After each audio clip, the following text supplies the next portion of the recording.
A pandemic is a worldwide outbreak of disease.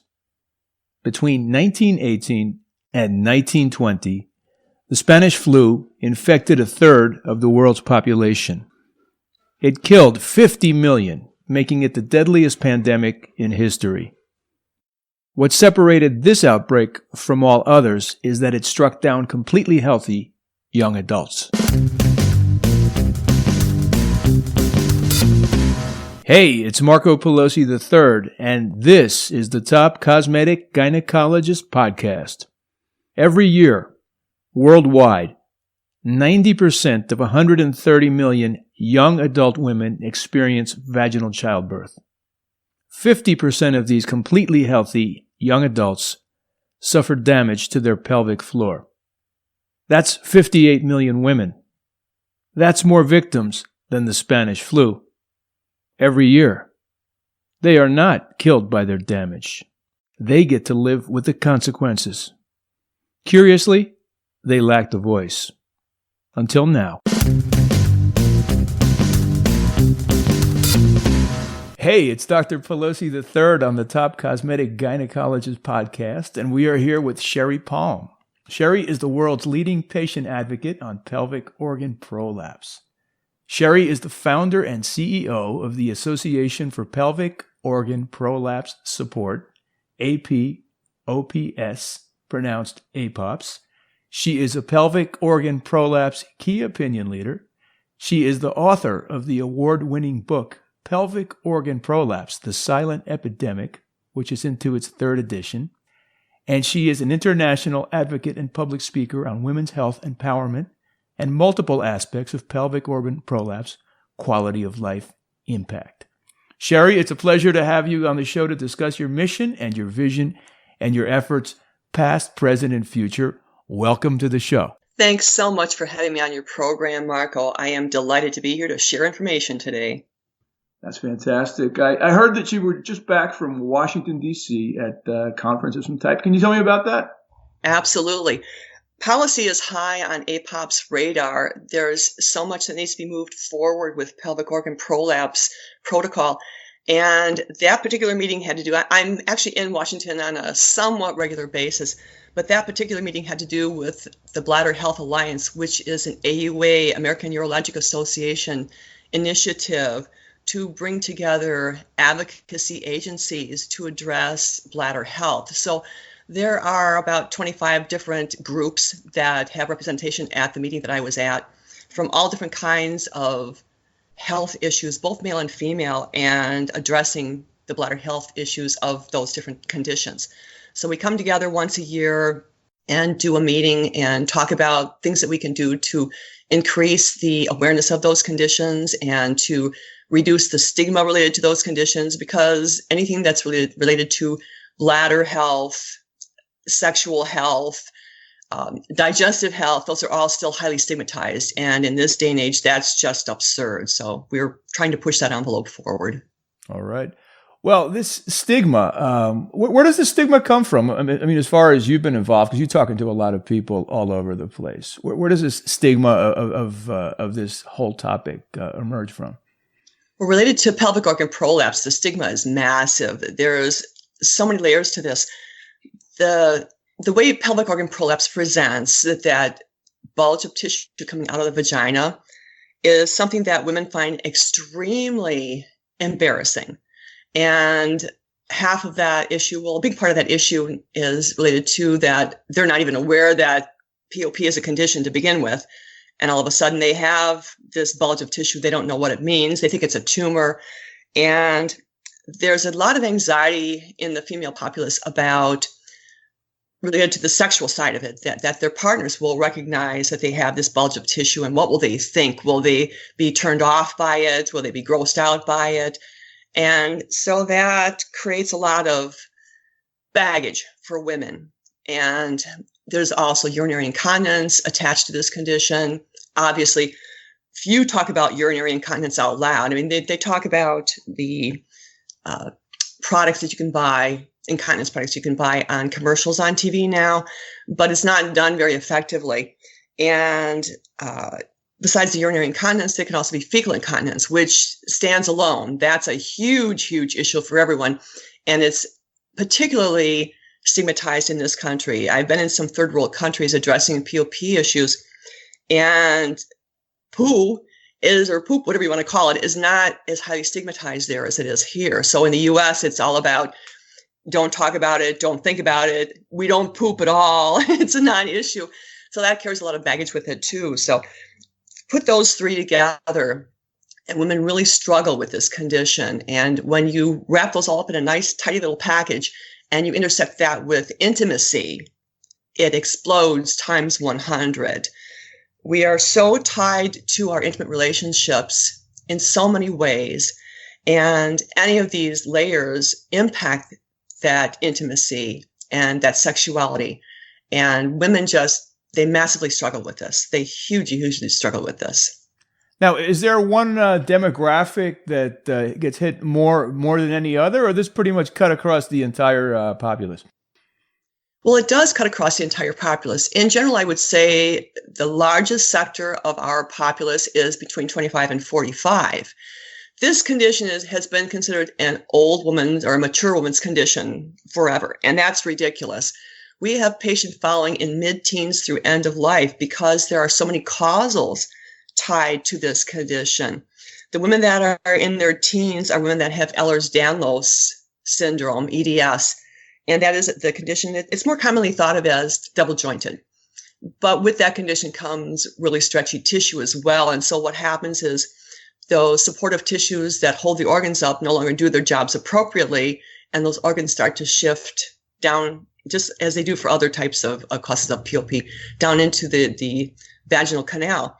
And so that brings those women in particularly early, and often mothers of women that are double jointed put them into gymnastics at the ages of like 2 and 3. So these young girls are doing their gymnastics and sticking that landing over and over from very young on, and they're jerking their uteruses down. If you go beyond that, that's just on the early side, the teenage side. You get into women that have had traumatic childbirth experiences, and they have a lot of damage. Childbirth is the leading cause of POP, and that's followed by menopause. But there are so many other causes that compound the issues for women. So women that are in their 20s that are dealing with POP, it's typically tied to a childbirth experience. And then you get into women that are in their late 30s, early 40s, are going into their perimenopausal phase, and those estrogen levels are starting to drop. Estrogen is a key component of muscle tissue strength and integrity. So as that estrogen starts to deplete in the body and those muscles no longer do their jobs appropriately, again, those organs start to drop and push out of normal position. As women move in toward a deeper part of menopause, of course, less estrogen, that compounds itself. So there are so many factors that are causal for this condition that the ages are very variable. And just to go really quickly through that list, heavy lifting is a huge deal with POP. So if you're looking at what women do when they have babies, if they've got 2 or 3 toddlers, and what they do all day, every day, they're picking up those toddlers, that's heavy lifting. Women that are farm labor, that's heavy lifting. If you're looking at some factory workers, they have to do heavy lifting. Women that are weight trainers. I can show you pictures of women that are at the Olympics that are leaking urine. It's all tied back to the same thing. The women that are marathon runners and joggers, this is an area that we have a lot of controversy in our space about, because I'm a fitness junkie myself. I work out 5 days a week, and I'm very committed to it and addicted to it. And women that are runners are very addicted to running. But every time that foot hits that hard pavement, you are jerking everything down. I could literally sit at the end of marathon runs and throw pessaries to the crowds of women coming through, because I don't think they're leaking. I know they're leaking, and they're jerking everything down as they do what they do. So we have these ongoing discussions in our space about running is not a good thing for women, or if they're going to run, they minimally should have a pessary inside to help support those organs. There's chronic constipation, which is both a cause and a symptom of POP. when you're bearing down to have that bowel movement, and that constipation may be tied to the fact that you already have pelvic organ prolapse, you're pushing not just the stool out, you're pushing everything down. Chronic coughing, same thing, except it's not pushing, it's jerking everything down over and over. And that can occur with women that have bronchitis, or for women that have got prolapse already and know they have prolapse. They are very aware of the fact that if it's wintertime and they have a flu bug and they're coughing, how much worse their prolapse feels. Diastasis rectus abdominis is a huge issue for women that is not recognized. That long abdominal muscle stretches out when they're pregnant, and sometimes it comes back together, sometimes it does not. And that creates this core weakness. This is a genetic factor. If your mom has had POP and your sisters have had POP and Aunt Beth has had POP, you're probably predisposed to having it as well. Hysterectomy is an issue when a lot of surgeons do a hysterectomy. It's I forget what the statistic is, but it was like 48% of hysterectomies, the top of the uterus, that apex, is not secured when they remove that uterus. And so that turns into vaginal vault prolapse. That canal actually caves in on itself, the vaginal canal. And women that have neuromuscular disease have an extra predisposition to having POP too. So that flips back to that EDS I was talking about earlier. But women that have MS, that's an issue. Marfan, tissue integrity is an issue. So there are several neuromuscular diseases that come into the picture here as well. And at that Bladder Health Alliance for the past couple of years, I've had conversations with other members of that group about their population and their issues with POP. And two that came into the picture that I hadn't thought about prior to those meetings was women that are in wheelchairs and have spina bifida, for example, or women that have Ehlers-Danlos condition, where the bladders actually, they're born with the bladder outside the body, but they also, a lot of structural issues occur with that condition as well. And they have deformities in that whole pelvic floor area. So they have to go through considerable and multiple surgical procedures to get things back to where they're supposed to be in their space. So because of all of these lifestyle and behavioral and comorbid conditions, women are very predisposed to having POP, and thus the reason it's so prevalent. That the research does not have accurate data capture at this point because women aren't screened during routine pelvic exams.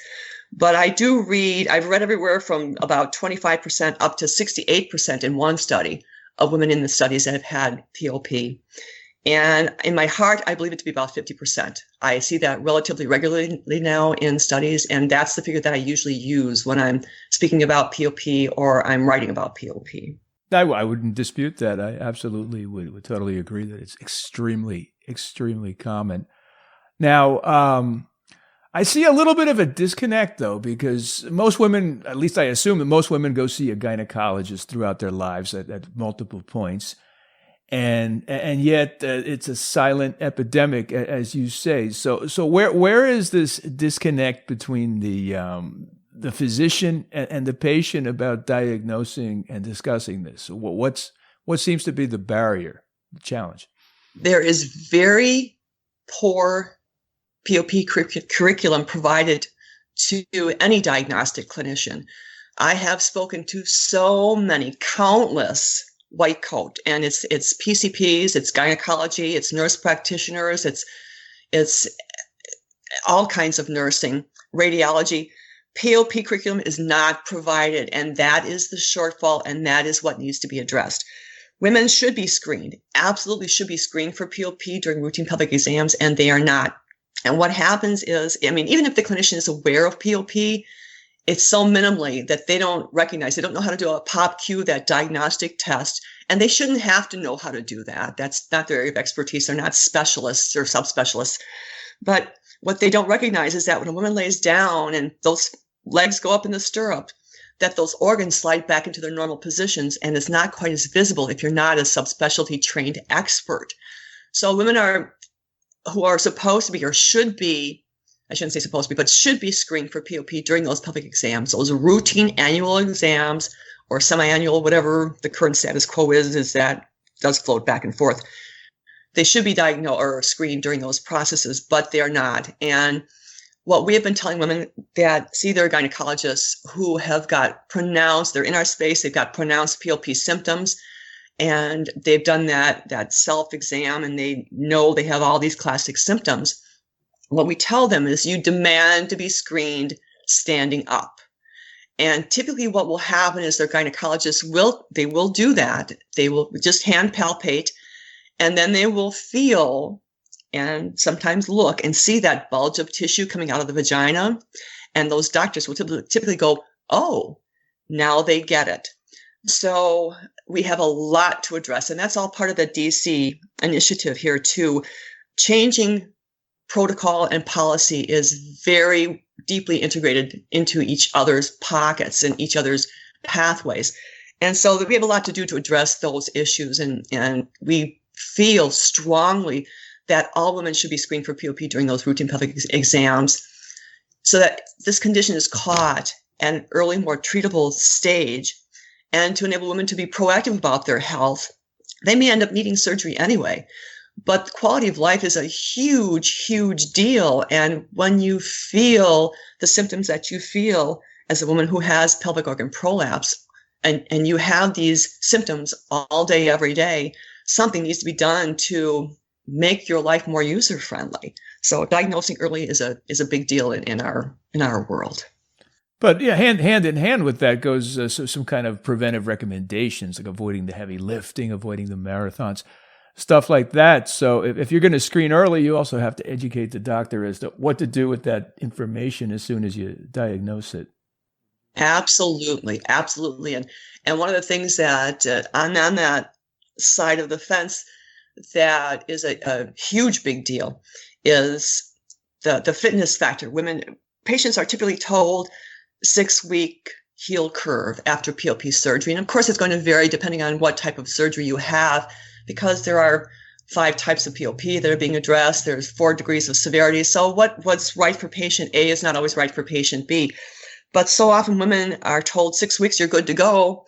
And women return to their fitness protocol, their fitness regimens at that 6-week point, or they go back to doing all those, like you say, the normal things that they do because they're not educated. They start picking up their kids again and doing those things that they shouldn't be doing. And they undo or at least reduce the benefit of those important procedures that they've been given or that have been done by their surgeons. So it's kind of shooting yourself in the foot as a clinician to not advise your patient appropriately about the rights and wrongs of what you should be doing after you have surgery. I'm surprised because the fact that it's so prevalent and the fact that it's silent and it's such a big deal in lifestyle that like Angelina Jolie put the focus on breast cancer. That no celebrity, no well-known person has actually come out and said, I have this condition and I'm raising awareness for everybody. Is there anybody like that in your organization? I have chased down so many celebrities trying to get them to talk about this. I've sent 2 books to Oprah in the years gone by. Bonnie Blair, the Olympic speed skater, is a half-an-hour drive from me. And she's actually talked about incontinence. I chased her down with a letter and a book, and I thought to myself, let's see, who would be a good person to hit? Goldie Hawn's got several kids. She'd be a good person to hit. She's very outgoing. I've chased them all down, and no one wants to put their face to this condition. And that tells me not so much that they're not aware of this condition. That tells me that they're very aware of this condition and probably are experiencing this condition and just won't talk about it because of that whole shroud of stigma that surrounds this condition. And it makes me crazy all day, every day. And I have no doubt that once we have the right media exposure and this thing blows up, and it's going to blow up to the size of pink ribbon overnight because of the prevalence, when that occurs, then they'll be coming out of the woodwork. And then it'll be like, okay, now I can pick and choose who I want to be our spokesperson because now it's finally being talked about. But it's very, very frustrating. It's hugely frustrating. Now, I have seen over the last few years, and I know you have seen over the last few years, the rise of quote-unquote vaginal rejuvenation and cosmetic gynecology. And in tandem with this, it has left the OBGYN space and pretty much gone everywhere. In some countries, a salon owner can buy a vaginal rejuvenation machine or what have you. So some of these people know exactly what they're doing, and they're very well trained in all aspects of pelvic organ prolapse. And others have just bought a machine and just looking at it and saying, well, it says here that it might cure this and might cure that. And they just randomly treat people without a real screening mechanism. And what happens is that the money that the patients wouldn't have had to spend with insurance-based treatments gets more or less wasted. I'm sure there's excellent examples of great treatments, but it's a big problem because to the patient, all doctors more or less look the same. They all have diplomas of some kind on a wall. So if you use those criteria to say, this person knows what they're doing with this machine, you have that problem. Has that been something that's been a challenge in the group that you represent? Absolutely. It's a huge concern. One of the things that we preach all day, every day is you need to do your homework regarding the clinician who's providing your service. And that includes this pocket. These are extremely valuable treatments. And that's another one of those layers on the DC side that we're going to be chasing down the road, that women will go into someone who is a non-physician pocket and have these treatments done scares the tar out of me. It is one of those concerns that we try and have open dialogue about in our space to prevent issues happening. Women need to understand that is not about, I don't even know how to frame this.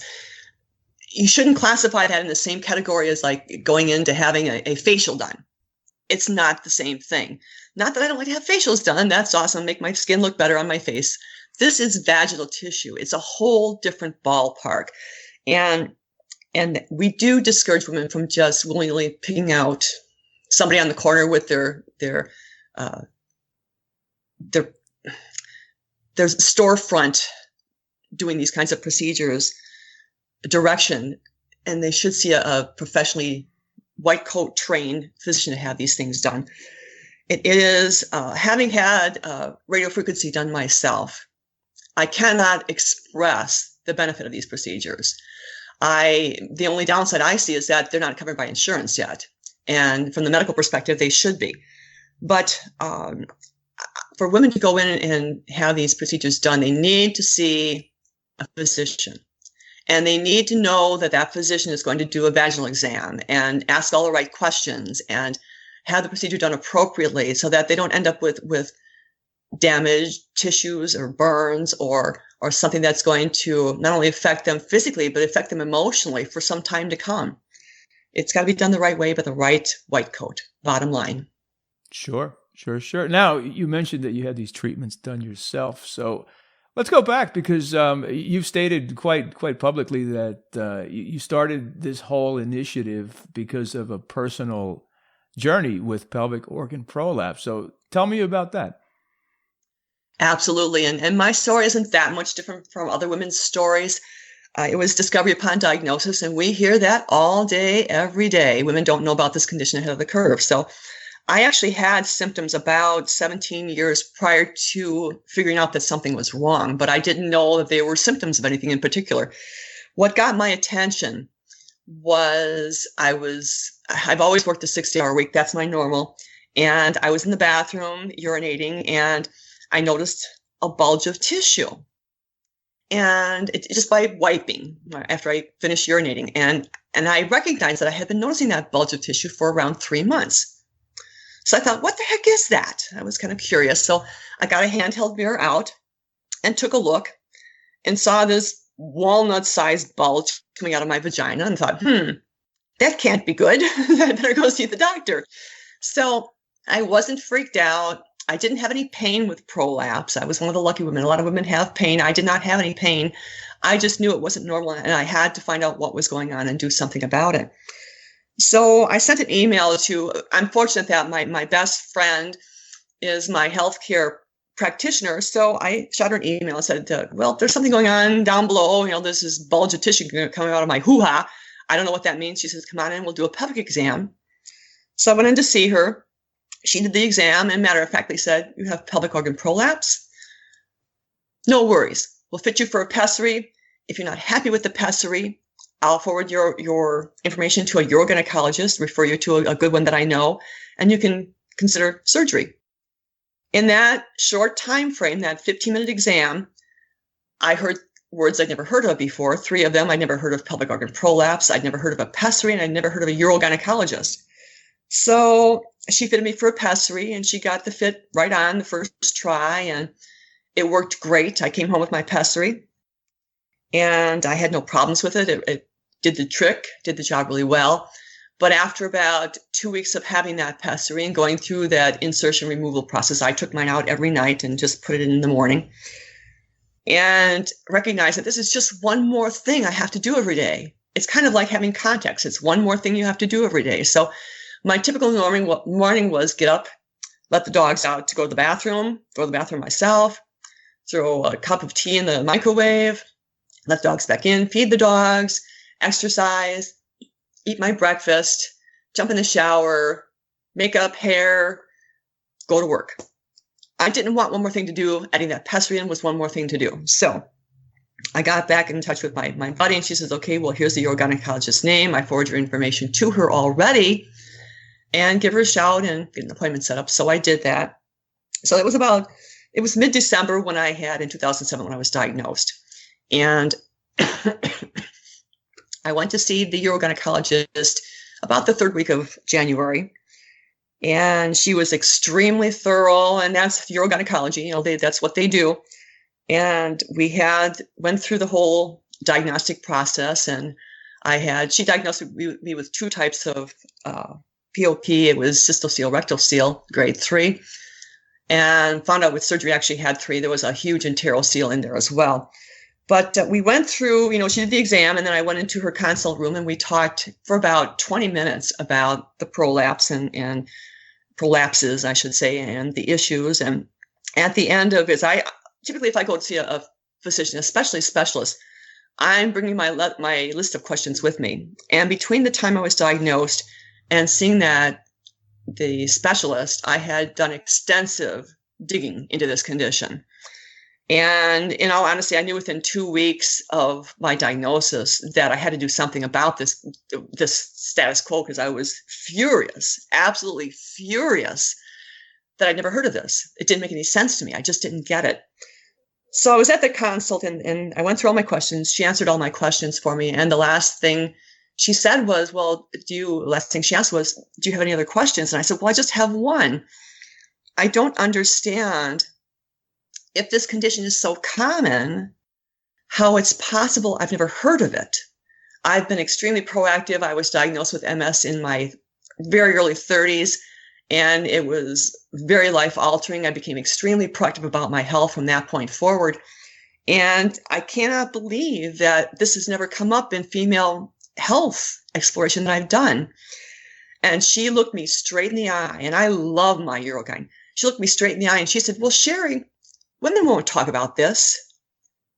I can't even say in this recording what was going on in my head. I was livid. I was furious. This can't possibly be right. What's wrong with this picture?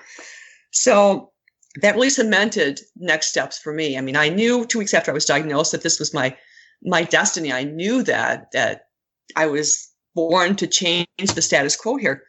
But when she said that to me, in my head, I was jumping up and down, so angry. And it just totally changed the course of my life.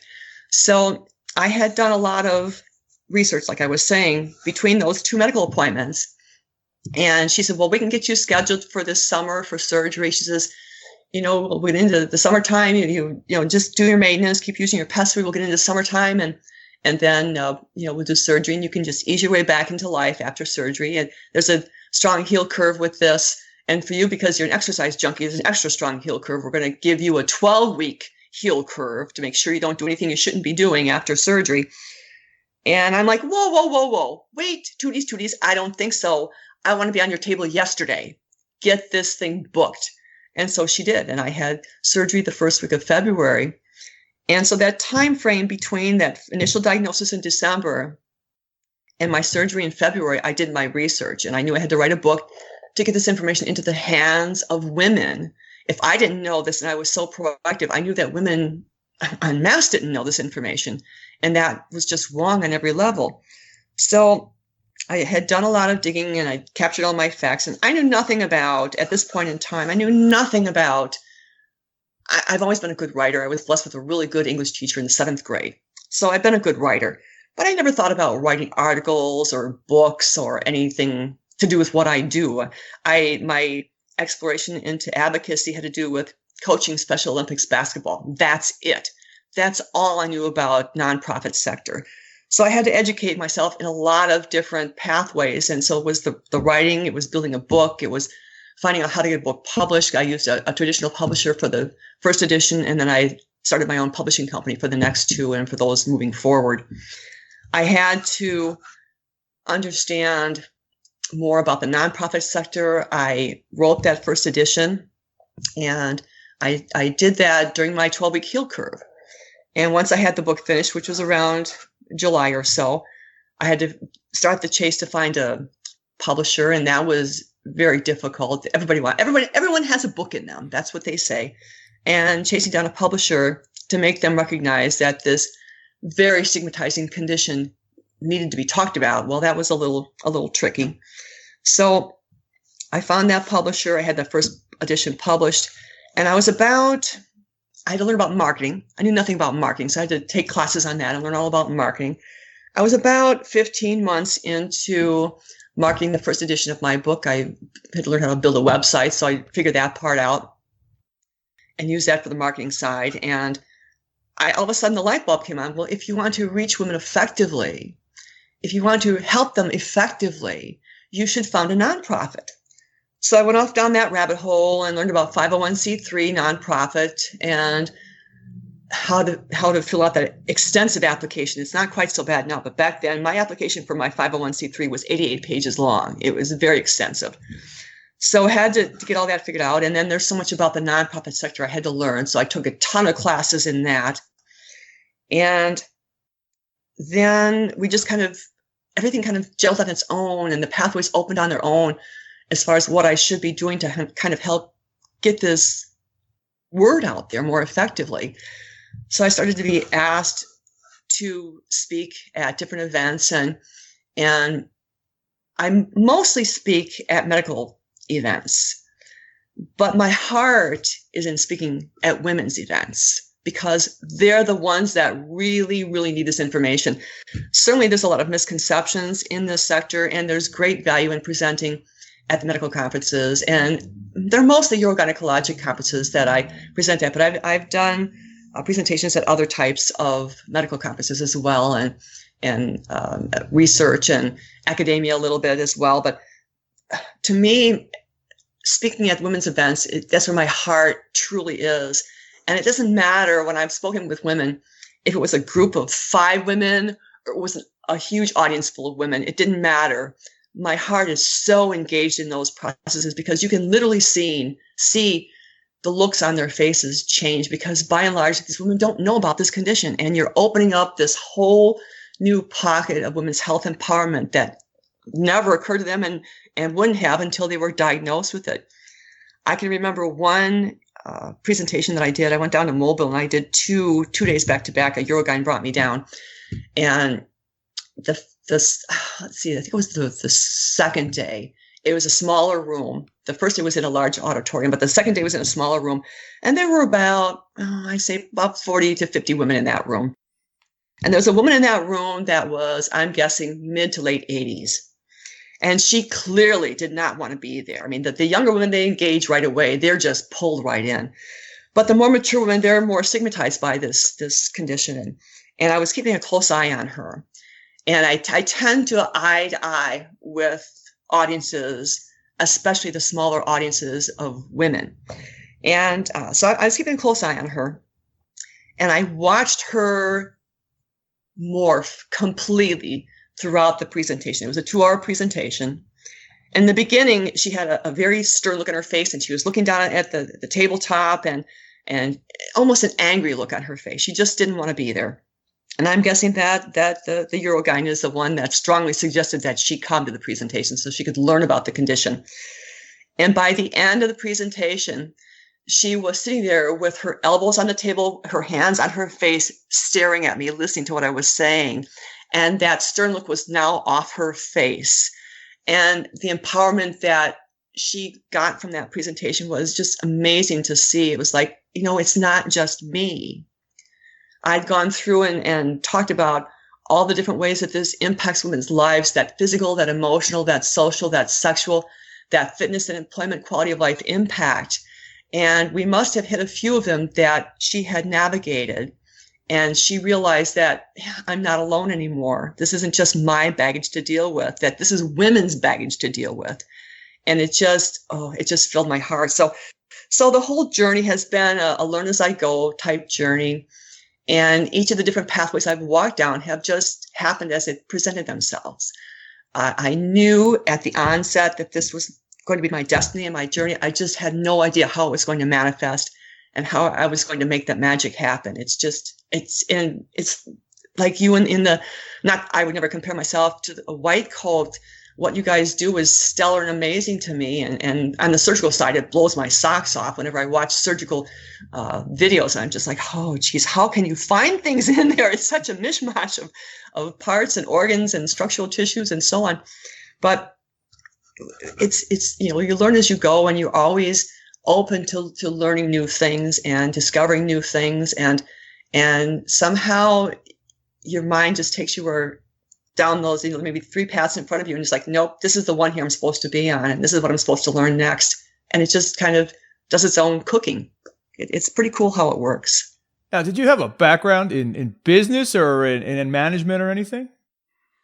I did have a business background. I had with my sig other, we had built, initially I was a bookkeeper for Walgreens. And I did that for many, many, many years. And that gave me a basic business background as far as doing the books. And my sig other wanted to have a body shop. A semi-truck body shop is what we built together. And I was the office. I did all of the office flow related duties. And that went on for 24 years. And so I had a pretty strong business background. And part of that picture was addressing employee concerns, the hiring, the firing, the day-to-day flow of that type of stuff. It had to do with customer relations. And it was a great, great backdrop for communicating with and networking with people and having to do the hard stuff that you don't like to do and having to talk about the stuff that you don't want to talk about. And having to do the paper structure that goes behind a business. So that was a very, very strong backdrop to have to come into this. And that helped me tremendously. But also what was of huge value to me, because this is an advocacy agency and nonprofits have a nonprofit is a business structure behind its curtain. When people think about nonprofits, they just think about, okay, well, I send money in and they must get money off of trees that grow in the backyard because they all have money. And it doesn't work like that. A nonprofit has that same core business structure at its base. And the only difference between a nonprofit business and a for-profit business is how you pay taxes to the government. And nonprofits don't have to pay income tax to the government. That is the huge, big difference. Our monies go back into building programs for our patient following.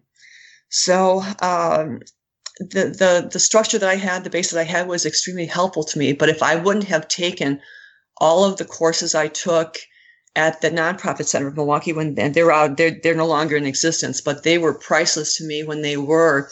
They used to joke that I should just get a job working down there. I should move my offices down there because I was there all the time learning.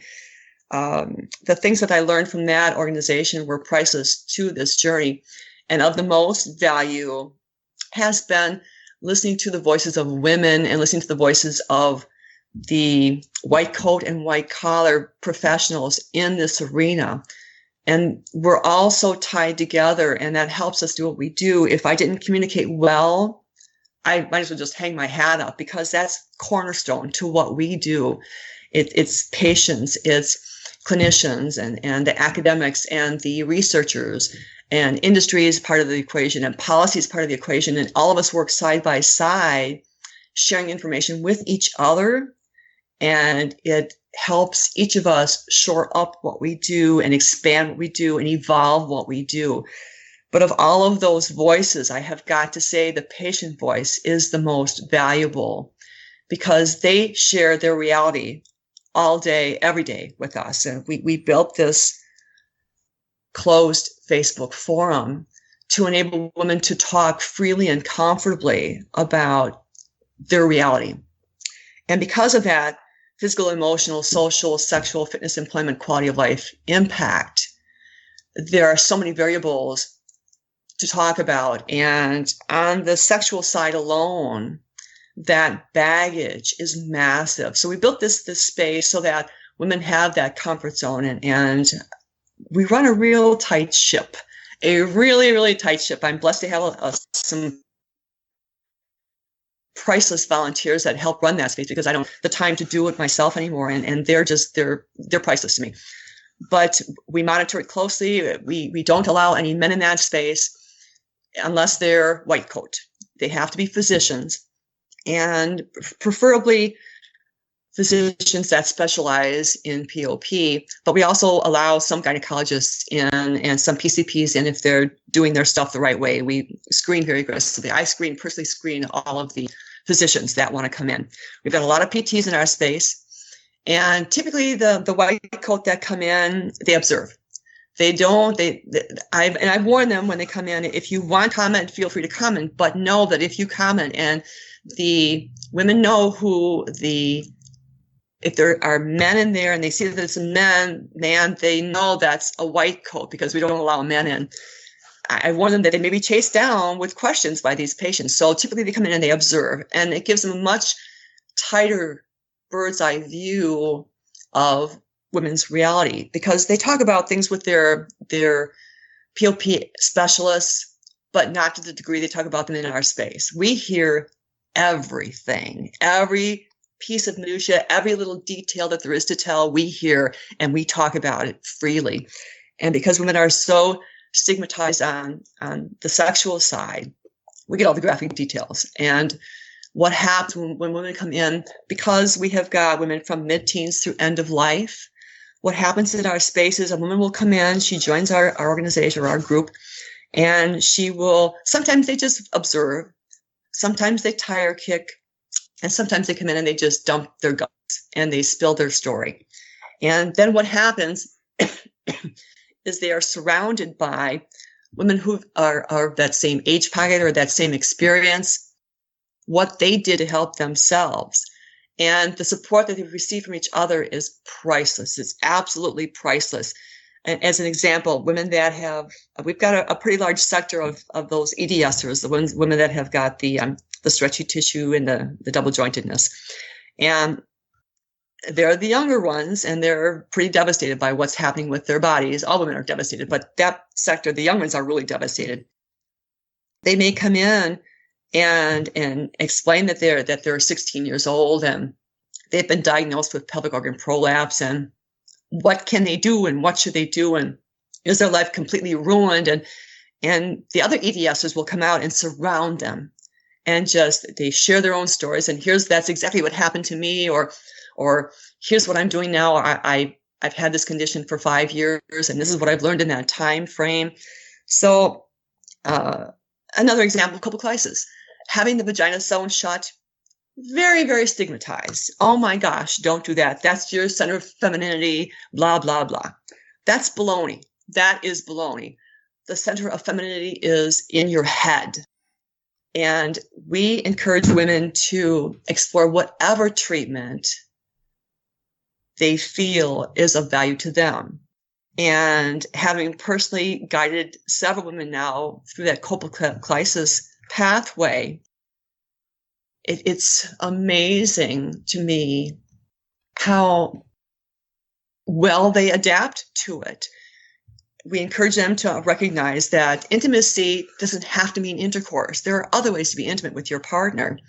And having the vagina sewn shut does not mean the end of intimacy. So when women come in and they tire kick that procedure, that explodes into a huge conversation too. But interestingly enough, that also brings out the women who are younger, who want to consider that procedure, and their clinicians won't consider it for them because they are so young, and that makes them pretty mad.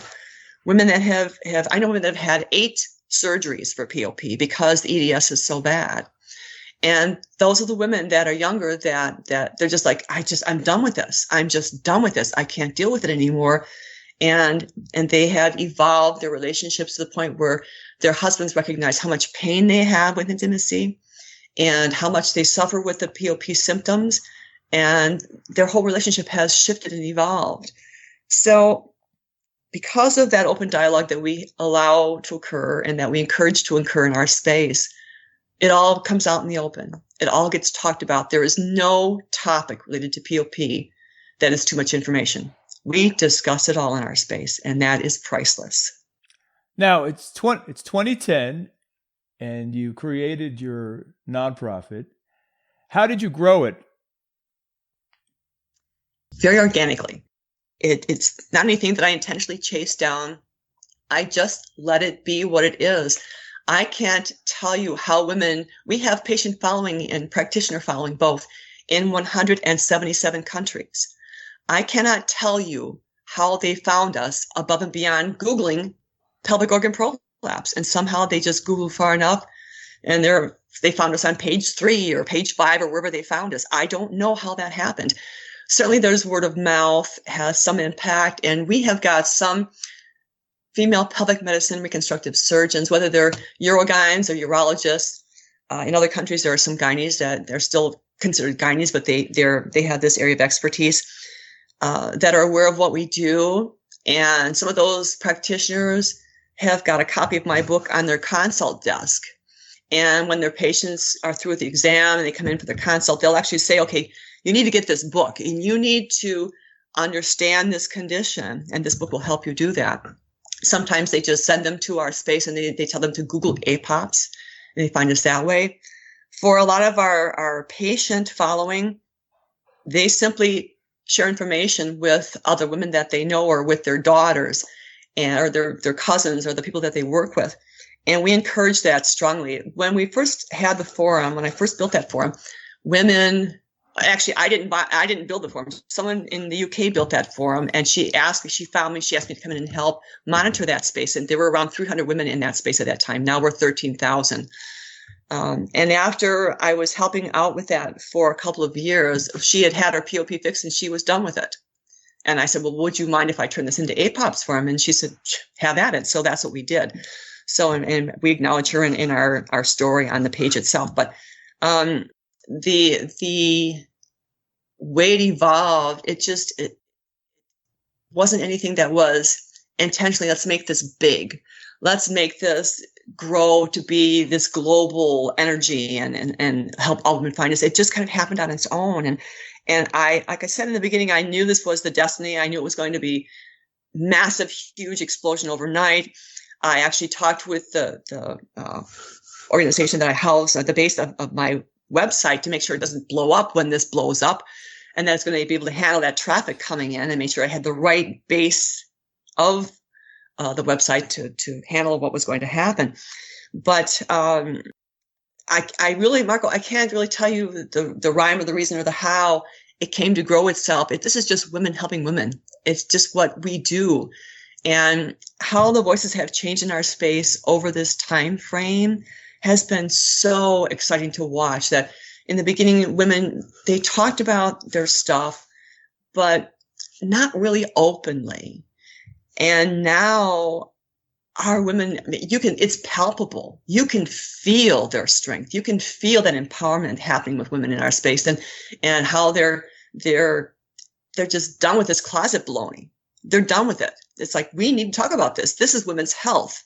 It's nothing more. It's nothing less. It's women's health. And I'm huge into banging that empowerment drum, because it's so common. Women have to know this information. And the only way that's going to really change dynamically is everything's out on the table. we're talking about it comfortably. If you think back on the breast cancer history, how in the 50s, that was the beginning of it, but you couldn't say the word breast out loud, and you couldn't write the word breast in newspaper or magazine articles. It was very stigmatized. It was the same thing for erectile dysfunction. That wasn't talked about out loud either. And I heard the backstory on how that came to explode for Pfizer. It was, they were not yet prepared to release the information on the little blue pill. And somehow word got to Jay Leno that they were going to actually have a commercial on a Super Bowl, at a Super Bowl game. And Jay Leno spilled the beans before they actually had FDA approval to talk about erectile dysfunction out loud. And it created some ripples for Pfizer, is my understanding. But that the little blue pill blew up erectile dysfunction and totally destigmatized it. Women don't care if men take a little blue pill or take the Cialis pill or whatever they take. They don't care. So how that shifted, that energy about erectile dysfunction, the same thing will happen with pelvic organ prolapse, except it's going to explode much bigger because it's much more common. So I have no doubt that when this occurs, it's going to be a big marker for women's empowerment and change how we view our bodies radically. Now, what's going to be your Jay Leno moment, your Super Bowl moment? Are you working with industry at all? I do work with industry in that I always work the industry halls when I go to medical conferences, and I've got my buddies I go see on a regular basis. And there's one company in particular, and I don't know if I should call them out on this or not. I don't know if that's appropriate or not, but there's when the whole mesh mess happened with the complications that occurred, and that only occurred because doctors that were not appropriately trained were doing procedures, just like with the vaginal tissue regeneration procedures, the rejuvenation stuff. People were using these tools that shouldn't have been using them. The industry shifted radically with the mesh mess, what happened with the mesh mess and the complications. And all of the mini-me's dropped out of the picture, and they should have, which left a few key game players. And one of them in particular has been, you know what, I'm just going to say their name, it's Coloplast. They have been wonderful. They have been absolutely wonderful helping us out. There have been small projects every year that they've helped us out with funding, and they've been very supportive of our work. They are very patient-centric, and I love that. I mean, they're those that talk the talk, and then there are those that walk the walk. And it's a huge, huge difference. And I'm very, very aware of who's who and how they do what they do. And I communicate with all of them that want to communicate with us. I'm a very open, flexible person, and I think it's important that we all work together. But I'm very cognizant of those that really are doing things the right way. And there's no doubt that they'll be involved in helping fund a women's conference when we do that. And that's high on the agenda, and I'm in the middle of very basic stages of that right now. We can't actually pull it off until the big explosion happens, until there's much more awareness of who we are and what we do, even though we're in that high number of countries and we've got a large patient base. We need to get the word out on a much stronger level to really pull women in to do a big conference. And that's what I want to do, is a big conference. So I'm going to need help from industry for that. There's no doubt about that. I've been the primary funder of APOPS throughout this process. And my sweet ride is the 2001 Subaru Outback with rust all over it. So money's pretty tight on this end. It all goes into APOPS. And I do need help from industry. There's no doubt about that. And they have a pivotal role to play in this process as well. So I love hearing about new innovations. Now, do you have an outreach team, or is it just you running around all over the place like a maniac? It's all me, babe. It's all me. I'm fortunate to have some wonderful volunteers. I've got some of the members of my board of directors do some amazing work for me. And the volunteers in our forum space are priceless. They are absolutely priceless. There's 11 women in that space that do a lot of work for me and keep my grays from popping out aggressively. But by and large, it's every day is get up and throw all the balls up in the air and try and catch the bigger balls to see which ones are the ones I'm going to work on that particular day. So it's getting pretty difficult to navigate all the layers now, especially going into the policy side of it and the political side of it. That is high on our radar, and addressing that lack of screening protocol is a big deal. And so that's very time consuming, and I hate politics. I mean, I love what I do. I was born to do this. I love what I do. And it really helps to do your job every day when you love what you do. But I hate politics. Absolutely hate it. But it's a necessary part of the equation. So it's very time consuming. You have to chase down the politicians. You have to find the politicians that are willing to talk about this topic. And that by itself is difficult. And then you have to go through building the multiple layers that are involved with addressing an awareness campaign at the political level, chasing down the funding to make that happen. And it's lengthy. It takes time and patience. And I'm getting better at it. I know it's part of it helps that AUA is very deeply embedded on the political side, and they're able to share information with me on how they've done what they have done on the male urologic health side. And I thank goodness for Google. I chase the Google thing down all the time. So it's done. The AUA is big, but the American College of OBGYN is even bigger and probably more relevant because they're primary care. Have you had any dialogue with them? I have tried, and I have found them to be, I haven't tried ABOC, but ACOG, I found them to be pretty, what's the word I want to use? I don't want to say anything negative. They're pretty protective of their space, and they're not really openly embracing at this point the idea of adding the POP screening as a shift in protocol. So, and maybe I'm just not talking to the right people. I don't know. I mean, I've tried to reach out in a couple different directions with them, and I've certainly sat in meetings. I sit on the MedPNet is FDA arm that's addressing female pelvic health, and there's a couple members from ACOG on that board or that committee. And I've had conversations about this, and it just always seems to end up in a dead end.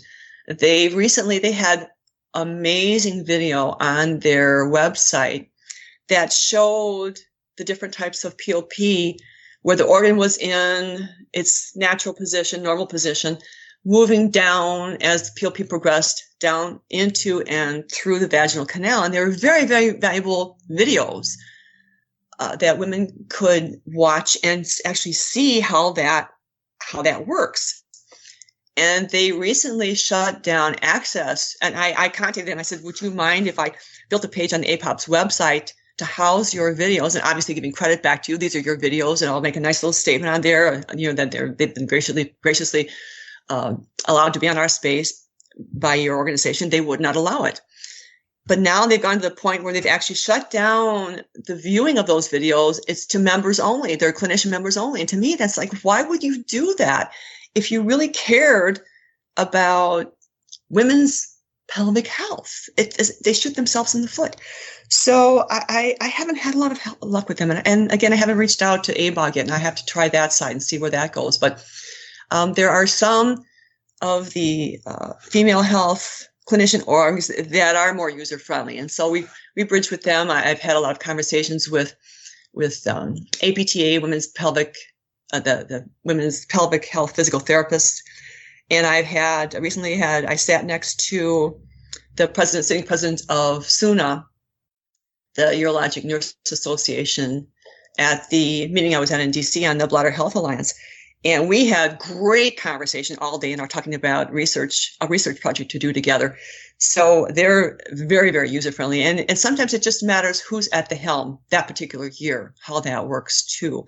So I'm always open to talking with and networking with and bridging with any organization that addresses female pelvic health. It's all of benefit to patients. Have you worked with FIGO? That's another large one. No, I haven't. I don't know anyone I probably know clinicians that are part of that, and I haven't had any one-on-one with anyone from that side yet. So that's something that I should explore. Absolutely. Excellent. So what are your plans? What is your future plans, like your 1-year plan, if you have a 5-year plan? What are you looking for in the upcoming months and years to be able to achieve? I don't look at this in the matter of 1 month plan, 1 year plan, 5-year plan, because every time I think of a plan, something sidesteps the flow and it goes a different direction. So there's just so many layers to this. So to me, the big picture is exploding awareness. That's way at the top of our agenda. It's a matter of creating that awareness, broad spectrum, in all women about this condition. And toward that end, what I do is I chase down media, the journalists, all the time. I have no doubt that there are a lot of journalists that have got a dartboard on their wall with my picture on it, and they throw darts at it because I'm always chasing them down. Do a story on this angle, do a story on that angle. And by and large, they don't get it. But at some point, one will, and they'll do that right article that targets this the right way. I mean, I pitch op-eds to Wall Street Journal, New York Times, Chicago Trib. I mean, I've hit them all, and they seldom get grabbed.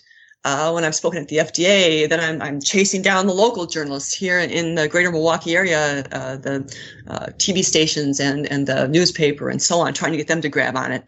And it's just kind of pushed aside. It's like, no, we don't talk about that.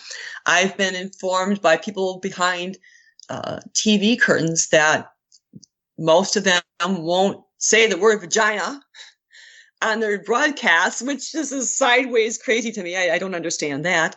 So that awareness is at the top. That's at the top of the leaderboard. And then part of that process is destigmatizing this condition. So they kind of go hand in hand. It's a matter of not just that women need to know about this, but they need to know it's nothing to be embarrassed about. It is health, period, bottom line.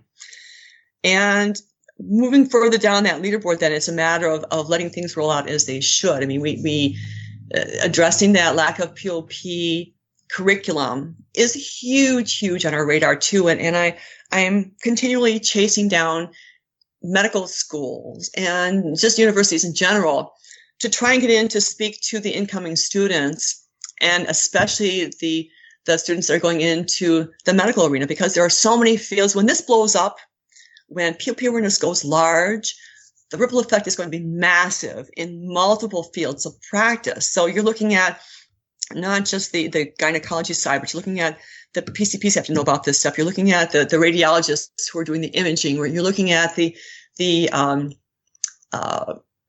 public health clinicians, the social workers. It goes on and on of fields that will be impacted by this. If 50% of women have this condition, and all of a sudden they're flooding their clinicians to be diagnosed and screened because they recognize symptoms in themselves, the ripple effect is going to be just scary. So changing curriculum is huge. It's huge.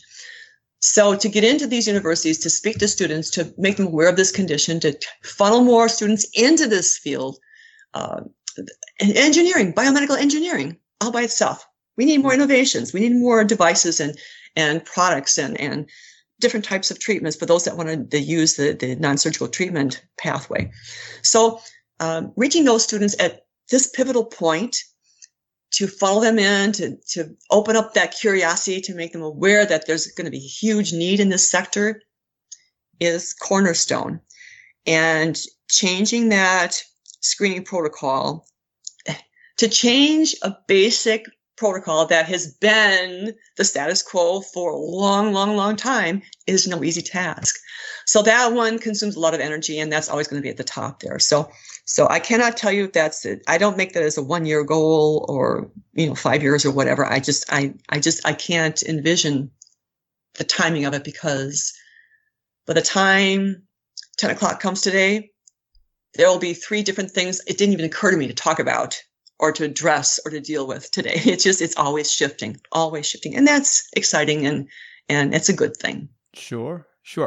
Well, listen, I don't want to take too much time out of your busy day, because I'm sure you have many things to do, being this Wonder Woman that just goes everywhere. It's phenomenal. And I want to thank you for spending the time with the top cosmetic gynecologist here today.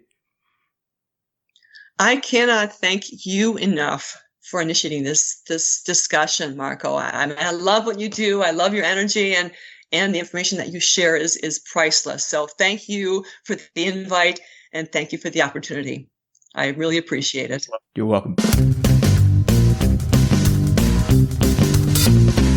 Share this podcast and this website and this blog with the people in your life who you feel would benefit from this information.